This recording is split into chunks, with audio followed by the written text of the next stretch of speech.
In the past 4 years, I've had 100K a month twice in home improvement niches and collected and advised just over $30 million in agency revenue. And after that, I realized that in business, you need the skills, but a lot of the times you also just have to be in the right place at the right time. And I'm sure you've seen it real time, literally 16, 17-year-old kids doing numbers that you could only dream of doing. It's not necessarily always because they're more skilled than you. It's because they have a formula to make sure that their agency is in the right place at the right time that you don't know. And I've seen after this is implemented, it's literally almost inevitable that you hit 100K a month. And what I'm going to be going over today is genuinely something that's so slept on that most people don't even think of, but it makes almost the biggest impact on your agency. It's like, how can we almost guarantee that we get lucky? So that's exactly what I'm going to be going over in today's video. And as always, lock in and let's get to it. Now, the first thing that they're leveraging is proper timing in the market. This is something big. Like I said, literally no one thinks about this, but back in the day when SMMA, like I don't love to use that word, but let's use it. SMMA first started, let's say 2020, 2019, like that type of realm. Agencies were so good, right? And they were the best business model to start for beginners, or 2020, because the demand was so high, but there was no supply. Because of COVID in 2020, I believe that was, there were so many people that needed marketing online because they couldn't just rely on traditional referrals, door knocking or whatever, like traditional methods where you need to be face to face. So because of like social distancing and whatever, like that virus thingy, they could no longer market. They could no longer get business like they were used to. So many people needed more business. Like more businesses were going out than ever. So they needed marketing, but there was no one to do it for them, right? So when the demand was high, but there was no supply, the people who went into that market at that time, of course they're going to land clients. Of course they can charge way more because the pain is there. They have more pain than somebody does right now. And so what ended up happening was the supply increased, right? So the amount of people doing it increased, but the demand remained the same. As a matter of fact, the demand decreased. So less people need the service and more people are selling the service. And so we have to be conscious of the stage of the market and adjust. The market is always moving. It's always weaving back and forth, and we have to weave with it. If we were to put my brain right now back in 2020, oh my God, I would be a million zillionaire, but I can't do that. I'm here today. So what is something in the market that I can take advantage of that I can do right now today and capture a lot of market at once? Because if I guarantee you that if you do exactly what everyone else is doing, you're going to get the same exact result as everybody else. And so the stage of the agency space right now is they're burned. They've been burned in the past, right? And this is literally the same as like the coaching, consulting, course seller like thing.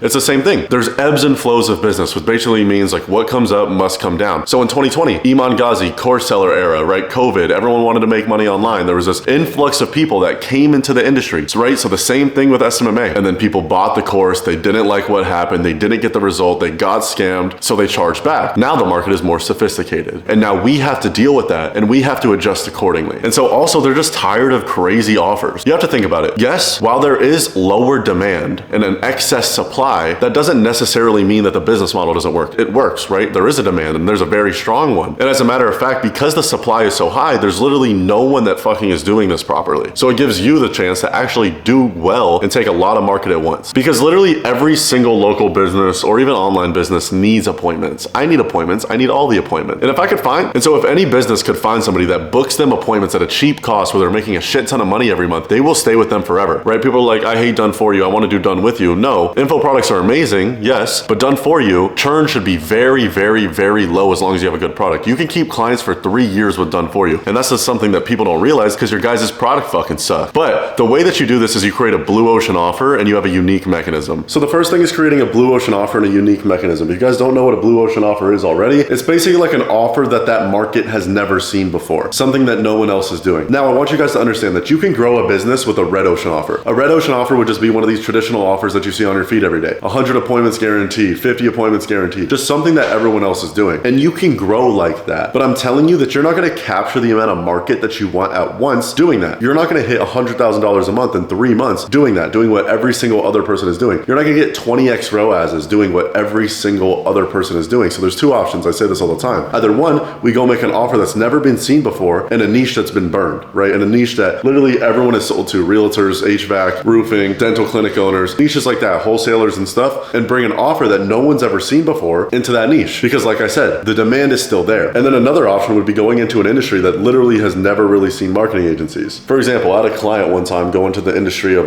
dog walkers, it was. And I even had a client go into the industry of dog washers washers, like they were pet groomers. They had never seen agencies really, not any ones that were any good. So we came in, we took some of the things that we were doing in like big industries like roofing, solar, stuff like that. We put them in that niche and we started obliterating the competition. Now, some blue ocean offers that we've done and are currently doing are one, pay on performance. So let's say last year, around a year ago, I was putting a bunch of clients in the offer pay per close, right? Whether that was in the solar industry, roofing, and whatever. So basically only pay when they close a deal. And at the time, that offer had not been used a bunch. Nowadays, oh my God, everyone's doing it. But back then, like we were some of the first people doing it. When we did it, we started slapping insane. When we did it, we started closing an insane amount of deals, literally deal after deal after deal. Our lead cost was insanely low. Our cost per acquisition was extremely low. And so a pay on performance offer can be any of these. 1, pay per lead. 2, pay per appointment. 3, pay per show. 4, pay per close. And so honestly, these are the best offers that I'm seeing right now. So pay per lead, you would basically just charge $70 a lead, $80 a lead, and you could even run it with ads. I know, I think Hunter Soroy is doing this in the insurance space, selling IUL leads and doing like multiple hundreds of thousands a month, like 400,000 a month or something like that. And so he's selling a lead for $35 a pop, right? And he's selling 100 leads prepaid. So it's 100 leads, $35. The package is $3,500. And then he's running Facebook ads for him and just getting the leads for like $10 or something like that and selling them at 3.5x the cost. And the reason why I like these offers so much is one, it's completely performance based, meaning that if you don't get them the leads, you're not going to perform. You're taking more risk on. Because imagine this, I'm offering you that deal. I'm going to get you 100 leads, you pay me $3,500. Imagine I don't get 100 leads with your $3,500 you pay me. Then what? Then I have to give you your $3K back, and I spent $3K trying to deliver the leads, and I'm out $7,000, right? So you're taking on more risk, but it makes more financial sense for your client because, and it's an easier sell, and it's easier to book calls. Because think about it. If you're doing pay per lead, it's like, okay, I'm going to spend $3,500. I'm going to get 100 leads. Out of the 100 leads, probably 50 I'll pick up with. Out of the 50, I'll book 20 appointments. Out of 20 appointments, I'll probably close 4 IULs. I'll make more than $3,500. All right, let's do it. And then if they do make their money back, it's an easy upsell. And it's like, okay, you bought $3,500 worth of leads. You liked it. Let's go for our $20,000 lead package. So that'd be pay per lead. Pay per appointments, the same thing with appointments. Pay per shows, the same thing with shown appointments. Pay per close, the same thing with closed deals. This one's harder. Pay per close is the hardest. I don't like pay per show. The reason why I don't like pay per show is it's so hard to agree with a show is with your client. It's like, oh, both the husband and wife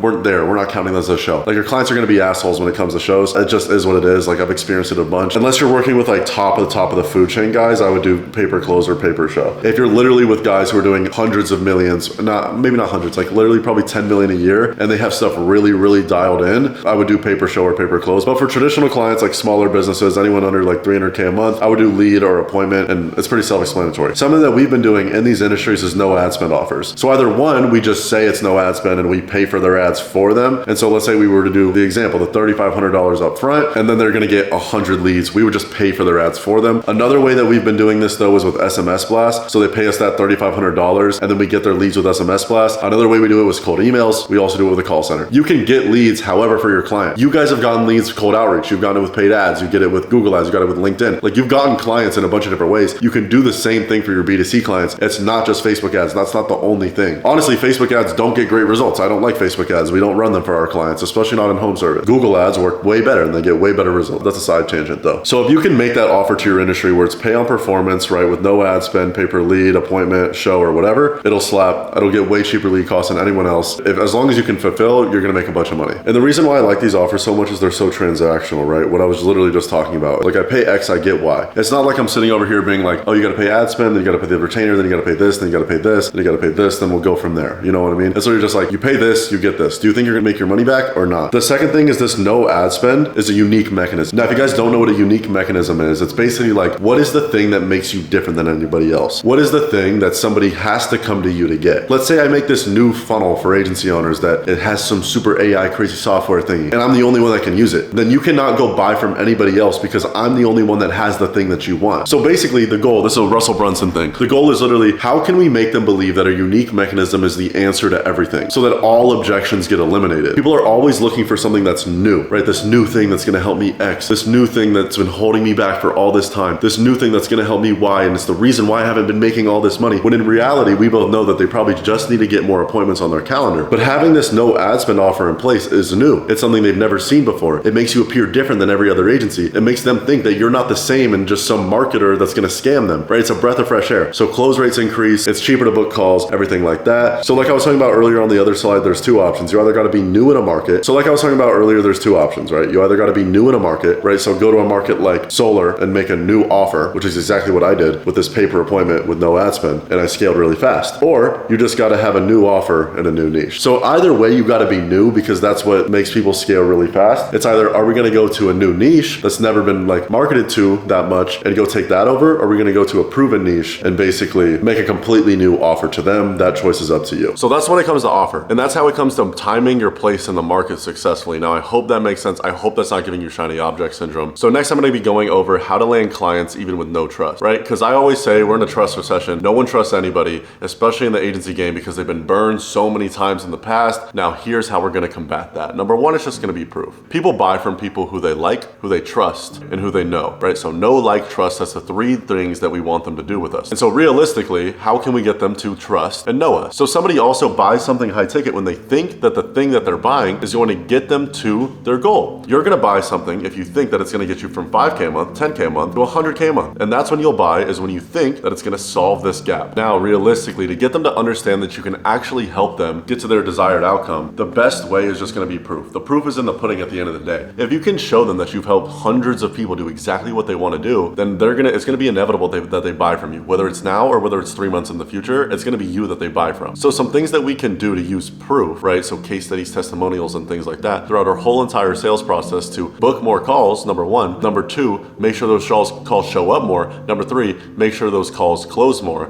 Is in the outreach, it's in the VSL, and it's in the pitch. It's literally fucking everywhere. They need to see it everywhere. They need to be reminded more than anything. Hermosi says all the time, people need to be reminded way more than you think they do. So in the outreach, right? In the ad, I'm literally running an ad for a client right now. That's literally just like proof. It's the whole ad. It's in the solar niche. Solar pros, I help my client X do Y. I help my client X do Y. I help my client Y do Z. I help my client B do A. Literally, that's the whole ad. The lead cost is $40, but the return on ad spend is, I think, 25x right now. Literally, the lead cost is high, but all these leads have such high intent. Now, I'm not saying that this is exactly what you should do with your ad creative, but keep in mind that you putting proof in there is for sure gonna help. Now, I'm not telling you to do exactly this in your ad creatives, but what I am telling you, that is 100% is gonna help. In your ad creatives, let's say you're running videos, rather than you being like, me and my 8-figure team are gonna come into your business, we're gonna generate your lead, we're gonna do this. Do you really think that's a selling point of somebody like wanting to actually work with you? No, it's not. You literally look like every other agency owner that in the whole entire world. So whether it's in like a cold call, whether it's in a cold email, whether it's in a SMS blast, whether it's in an ad, you guys should be using proof in your ads. You should be using case studies in your ads and everything like that. Other than that, your whole VSL should literally just be proof. Proof that you can do what you say you can do. And if you don't have proof that you can say what you can do, you better go get some. Go run a free trial and get proof that you can do what you say you can do. Because you shouldn't be charging for it